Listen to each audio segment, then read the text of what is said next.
नमस्कार।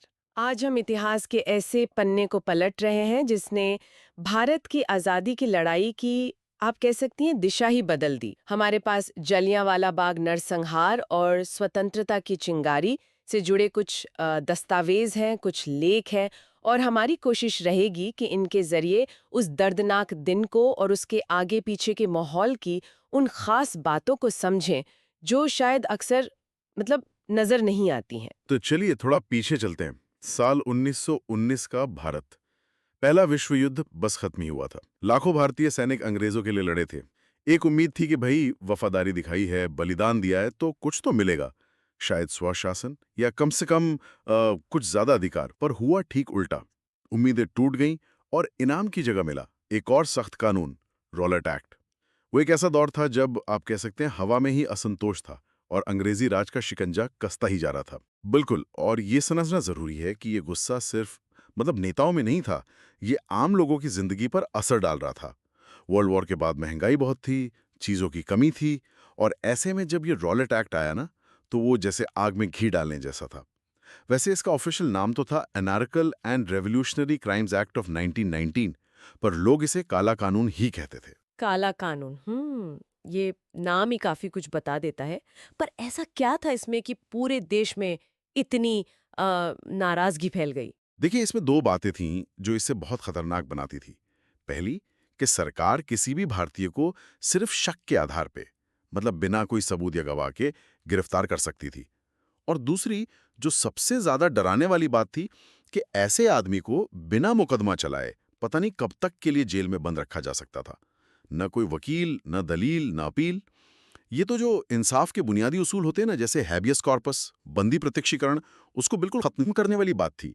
एक तरह से ये कानून कह रहा था कि सरकार की नजर में हर भारतीय, जब तक वो खुद को बेगुनाह साबित न कर दे, वो मुजरिम ही है। बाप रे! मतलब किसी की भी आजादी कभी भी सिर्फ शक पे छीनी जा सकती थी। ये तो वाकई में डर पैदा करने वाली बात है। अंग्रेजों ने कोई वजह बताई थी इसकी? हाँ, उनका तर्क था कि भाई, वॉर के बाद देश में, खासकर पंजाब और बंगाल में, क्रांतिकारी गतिविधियां बढ़ रही हैं, उन्हें रोकना है। और इसमें थोड़ी सच्चाई थी भी, जैसे गदर आंदोलन का असर था पंजाब में। लेकिन इस एक्ट का दायरा इतना बड़ा रखा गया कि ये सिर्फ क्रांतिकारियों तक नहीं रहा। ये हर उस आवाज को दबाने का हथियार बन गया जो सरकार के खिलाफ थी। ये हर भारतीय के नागरिक अधिकारों पर सीधा हमला था। तो जाहिर है जब ऐसा कानून आया तो विरोध तो होना ही था। और ये विरोध सिर्फ नेताओं तक ही नहीं रहा होगा। नहीं, बिल्कुल नहीं। पूरे देश में इसके खिलाफ प्रदर्शन हुए, हड़तालें हुई, मीटिंग्स हुई। महात्मा गांधी, जो उस वक्त तक भारतीय राजनीति में एक बड़ा नाम बन चुके थे, उन्होंने इसके खिलाफ देश भर में सत्याग्रह की कॉल दी। और इसी विरोध की लहर पंजाब में, खासकर अमृतसर में, बहुत तेज थी। वहां माहौल पहले से थोड़ा तनाव वाला था, क्योंकि अंग्रेजों ने दो मशहूर local leader, doctor Saifuddin Kitchlew और डॉक्टर सत्यपाल, को गिरफ्तार करके शहर से बाहर भेज दिया था। और इसी माहौल में आता है वो दिन, 13 अप्रैल 1919, बैसाखी का त्योहार।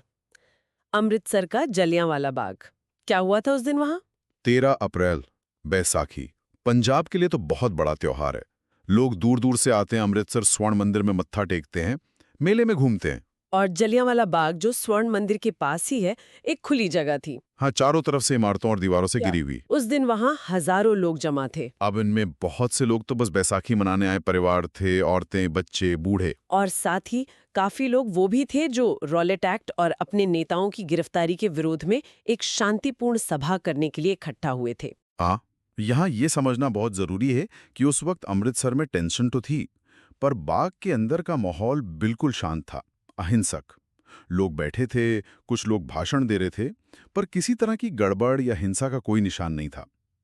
लेकिन अ, उस बाग की बनावट ही कुछ ऐसी थी, जो आगे जो भयानक घटना हुई, उसमें एक बड़ा रोल निभाने वाली थी। वो चारों तरफ से, आप मानिए, करीब 10-12 फुट ऊंची दीवारों से घिरा था। अंदर आने जाने के लिए बस कुछ पतले रास्ते थे। और जो मेन रास्ता था, वो इतना संकरा था कि उससे कोई बख्तरबंद गाड़ी भी अंदर नहीं आ सकती थी।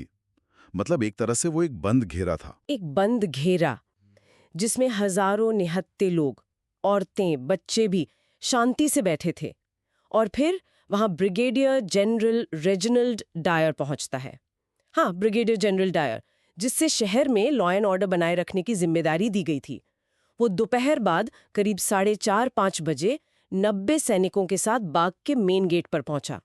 इन सैनिकों में गोरखा और बलूच रेजिमेंट के जवान थे, जिनके पास राइफलें थीं। डायर ने सैनिकों को बाग के ऊंचे किनारों पर खड़ा कर दिया। वो जो मेन पतला रास्ता था, उसे भी बंद कर दिया गया। हजारों लोगों की भीड़ अब पूरी तरह से फंस चुकी थी। और सबसे क्या कहते हैं चौंकाने वाली बात यह थी कि डायर ने भीड़ को हटने के लिए कोई चेतावनी, कोई वार्निंग नहीं दी, न लाउड स्पीकर से कुछ कहा, न हवा में फायर किया, जैसा कि आमतौर पर भीड़ को हटाने के लिए करते हैं। उसने सीधा बिना किसी झिझक के अपने सैनिकों को ऑर्डर दिया, फायर। बिना वार्निंग के सीधा गोली चलाने का हुक्म निहत्थी थी भीड़ पर। ये तो समझ से ही बाहर है। डायर के दिमाग में आखिर चल क्या रहा था? क्या वो सिर्फ भीड़ हटाना चाहता था या कुछ और? देखिए, डायर ने बाद में जो हंटर कमीशन के सामने बयान दिए, उनसे उसका इरादा काफी हद तक साफ हो जाता है। उसने कहा था कि उसका मकसद सिर्फ भीड़ हटाना नहीं था, बल्कि एक नैतिक प्रभाव यानी मॉरल इफेक्ट पैदा करना था। वो पंजाब में और पूरे भारत में अंग्रेजी हुकूमत का खौफ बैठाना चाहता था। वो एक तरह का सबक सिखाना मान रहा था। उसका तर्क था कि अगर वो सख्ती नहीं करता तो विद्रोह और फैल सकता था। लेकिन जिस तरह से उसने बिना चेतावनी गोली चलवाई, और वो भी निकलने के रास्ते बंद करके, ये किसी भी मिलिट्री या सिविल कानून के बिल्कुल खिलाफ था। ये एक सोची समझी कार्रवाई थी, जिसका मकसद था ज्यादा से ज्यादा दहशत फैलाना और विरोध को कुचल देना। और फिर गोलियां चलने लगी। कैसा रहा होगा वो मंजर यकीनन नरक जैसा रहा होगा। सैनिकों ने राइफलों से अंधाधुंध गोलियां बरसानी शुरू कर दी, खासकर वहां निशाना साधा जहां भीड़ सबसे ज्यादा थी। भगदड़ मच गई, लोग जान बचाने के लिए इधर उधर भागे, पर निकलने का कोई रास्ता ही नहीं था। कुछ लोगों ने उन ऊंची दीवारों पर चढ़कर भागने की कोशिश की, पर या तो वो गोलियों का शिकार हो गए या गिरकर बुरी तरह घायल हो गए। चीख पुकार, गोलियों की आवाज, पूरा बाग गूंज रहा था। एक ऐसा सीन जिसकी हम कल्पना भी नहीं कर सकते। और स्थिति कितनी भयानक थी, इसका अंदाजा बाग के अंदर बने एक सूखे कुएं से लगता है। गोलियों से बचने के लिए बिल्कुल हताशा में बहुत से लोगों ने इस कुएं में छलांग लगा दी, लेकिन देखते ही देखते वो कुआं लाशों से और जिंदा तड़पते लोगों से भर गया। बाद में उस कुएं से 120 से ज्यादा लाशें निकाली गईं। ये गोलीबारी रुकी नहीं, करीब 10 से 15 मिनट तक चलती रही। ऐसा अंदाजा है कि सैनिकों ने करीब 1650 राउंड गोलियां चलाईं, और वो तब रुके जब उनका गोला बारूद लगभग खत्म हो गया, और करीब 1200 घायल हुए। लेकिन भारतीय राष्ट्रीय कांग्रेस और दूसरे जो आजाद सोर्स थे, उनका अंदाजा बहुत ज्यादा था। उनके हिसाब से 1000 से भी ज्यादा लोग शहीद हुए थे और 1500 से ज्यादा घायल थे। सही संख्या शायद कभी पता नहीं चल पाएगी। और दुख की बात यह थी कि गोलीबारी के बाद शहर में कर्फ्यू लगा दिया गया। इसका मतलब यह हुआ कि जो घायल लोग बाग में पड़े थे, वो रात भर वहीं तड़पते रहे। उन्हें कोई मेडिकल हेल्प नहीं मिल सकी। बहुत से लोगों ने पानी और मदद के बिना वहीं दम तोड़ दिया। ये सिर्फ नंबर नहीं है, ये वो जिंदगियां थीं जिन्हें इतनी बेरहमी से कुचल दिया गया। इस भयानक नरसंहार की खबर जब फैली होगी, तो पूरे देश में क्या रिएक्शन हुआ होगा? ये सिर्फ अमृतसर का मामला तो नहीं रहा होगा। बिल्कुल नहीं। जैसे ही ये खबर देश के दूसरे हिस्सों में पहुंची, आप सोचिए, शोक और गुस्से की एक लहर सी दौड़ गई। ये घटना भारतीय स्वतंत्रता संग्राम के इतिहास में एक बहुत बड़ा मोड़, एक टर्निंग पॉइंट साबित हुई। इसने अंग्रेजी हुकूमत का जो वो न्यायप्रिय और सभ्य होने का दावा था ना, उसका पर्दाफाश कर दिया। लोगों का जो बचा खुचा भरोसा था, वो भी टूट गया। इसने आजादी की लड़ाई को और तेज कर दिया। हाँ, और ये समझना जरूरी है, खासकर गांधी जी के लिए, ये सिर्फ एक राजनीतिक घटना नहीं थी। जलियांवाला बाग ने शायद उन्हें यह दिखा दिया कि ब्रिटिश न्याय और उनकी सभ्यता पर भरोसा करना बेकार है। उन्हें एहसास हुआ कि सिर्फ जनता की अपनी ताकत, जो नैतिक ताकत है, अहिंसक प्रतिरोध, वही असली बदलाव ला सकती है। इसी घटना के बाद उन्होंने अंग्रेजों के साथ सहयोग की नीति को पूरी तरह छोड़ दिया और 1920 में असहयोग आंदोलन, नॉन कोऑपरेशन मूवमेंट शुरू करने का फैसला किया। इसने अहिंसा को सिर्फ एक विचार से एक बहुत शक्तिशाली राजनीतिक हथियार बना दिया। गांधी जी का असहयोग आंदोलन शुरू करना, ये वाकई एक बहुत बड़ी प्रतिक्रिया थी। क्या और भी कोई खास रिएक्शन हुए? अंग्रेजी सरकार ने सर यानी नाइटहुड की उपाधि दी थी। जलियांवाला बाग नरसंहार के विरोध में उन्होंने फौरन ये टाइटल लौटा दिया। उन्होंने वाइसरॉय को एक चिट्ठी लिखी। उसमें साफ लिखा कि ऐसे सम्मान का कोई मतलब नहीं रह जाता जब मेरे देश के लोगों पर इस तरह का वहशी जुल्म हो रहा हो, और सरकार उसे रोकने या उसकी निंदा करने की बजाय उसे सही ठहराने की कोशिश कर रही हो। ये एक बहुत बड़ा नैतिक कदम था जिसकी गूंज दूर तक गई। इन फौरी रिएक्शंस के साथ साथ इस घटना की जांच के लिए हंटर कमीशन भी बना। लॉर्ड विलियम हंटर उसके अध्यक्ष थे। उसमें ब्रिटिश और भारतीय सदस्य दोनों थे। हालांकि कमेटी की रिपोर्ट में ही मतभेद था। ब्रिटिश सदस्यों ने माना कि डायर की कार्रवाई जरूरत से ज्यादा सख्त थी, पर यह नहीं माना कि उसकी नीयत खराब थी। उन्होंने इसे सिर्फ निर्णय की गंभीर त्रुटि कहा, मतलब ग्रेव एरर ऑफ जजमेंट। अच्छा। हाँ, भारतीय सदस्यों ने इससे बिल्कुल असहमति जताई और डायर की कार्रवाई को अमानवीय बताया। नतीजा क्या हुआ? डायर को सिर्फ उसकी पोस्ट से हटाया गया। उस पर कोई मुकदमा नहीं चला, बल्कि ब्रिटेन में कुछ ऐसे ग्रुप थे जो उसे साम्राज्य का रक्षक कह रहे थे, उसके लिए चंदा इकट्ठा कर रहे थे। यानी जिसने इतने लोगों की जान ली, उसे कोई सजा नहीं मिली। उल्टे ब्रिटेन में कुछ लोग उसे हीरो मान रहे थे। ये तो मतलब जले पे नमक छिड़कने जैसा था। और माइकल ओडवायर, जो उस वक्त पंजाब के लेफ्टिनेंट गवर्नर थे, उनका क्या रोल था? माइकल ओडवायर, हाँ, वो उस समय पंजाब के लेफ्टिनेंट गवर्नर थे, मतलब प्रांत के सबसे बड़े ब्रिटिश अधिकारी। उन्होंने न सिर्फ अमृतसर में मार्शल लॉ लगाया था, बल्कि डायर ने जो किया उसका पूरा समर्थन भी किया था। कई लोग मानते हैं कि डायर ने जो किया उसके पीछे ओडवायर की सख्त पॉलिसी और सोच का बड़ा हाथ था। इसी वजह से ओडवायर भी भारतीय राष्ट्रवादियों की नजर में उतने ही दोषी थे जितने डायर। और यहीं पे उधम सिंह का नाम आता है ना? बिल्कुल।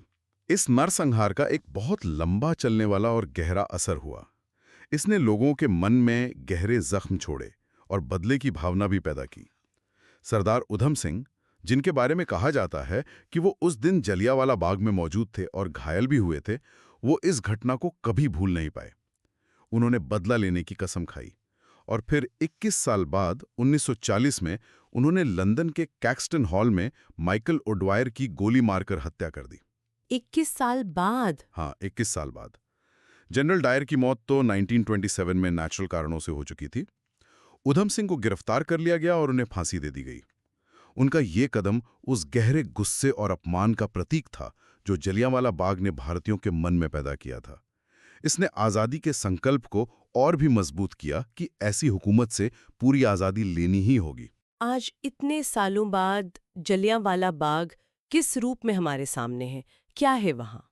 आज जलियांवाला बाग एक राष्ट्रीय स्मारक है। वहां की दीवारें आज भी उस भयानक दिन की गवाही देती हैं।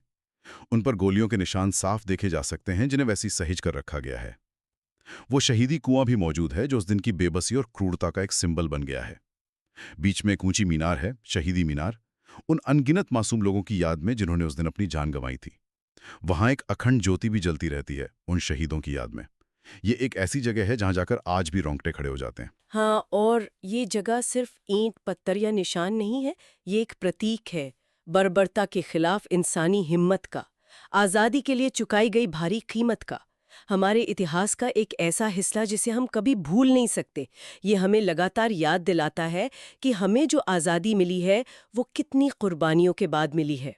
ये हमें सिखाता है कि शांति और अहिंसा का रास्ता कितना ज़रूरी है, और साथ ही ये भी कि अन्याय के खिलाफ आवाज़ उठाना कितना ज़रूरी है। तो अगर हम इस पूरी बातचीत को समेटें तो हमने देखा कि कैसे रॉलेट एक्ट जैसे अन्याय भरे कानून ने लोगों में ज़बरदस्त गुस्सा पैदा किया, कैसे अमृतसर में बैसाखी के दिन एक शांतिपूर्ण सभा पर इतनी क्रूरता हुई, और कैसे जनरल डायर के एक हुक्म ने हजारों जिंदगियां तबाह कर दी। और सबसे अहम बात, कैसे इस नरसंहार ने भारतीय स्वतंत्रता आंदोलन की आग को और भड़काया, उसे एक ऐसी दिशा दी जहां से वापसी मुमकिन नहीं थी, यानी पूर्ण स्वराज की दिशा। बिल्कुल। और आखिर में शायद एक सवाल हमारे सोचने के लिए रह जाता है जो इन सब बातों से, इस पूरी कहानी से उभरता है कि जलियांवाला बाग जैसी घटनाएं हमें इंसानी रिएक्शन की जटिलता के बारे में क्या सिखाती हैं। देखिए, एक तरफ महात्मा गांधी का अहिंसक प्रतिरोध का रास्ता था जिसने करोड़ों लोगों को जोड़ा और आखिर में जीत दिलाई। दूसरी तरफ सरदार उधम सिंह जैसे लोगों के मन में बदले की वो तीव्र इच्छा थी जो उस असहनीय दर्द और अपमान से पैदा हुई थी।